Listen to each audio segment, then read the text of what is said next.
இதுதாங்க கார்த்திகை தீபம் மாலை சுற்றுறது. அதை எப்படி ரெடி பண்ணுறதுன்னு பார்க்கலாம்.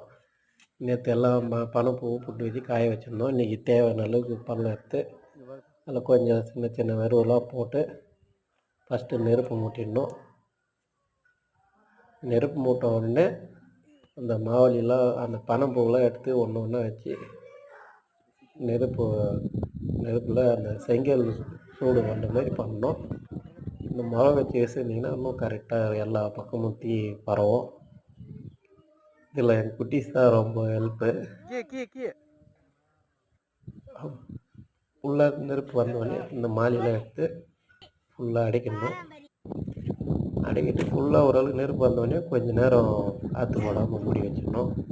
காற்று பட்டுச்சு அப்படின்னா அந்த பனம்பூ எல்லாமே சாம்பல் ஆகிடும். புகை கூட வெளியே வராமல் ஃபுல்லாக பேக்கேஜ் பண்ணிடணும். அடுத்த வீடியோவில் பார்க்கலாம்.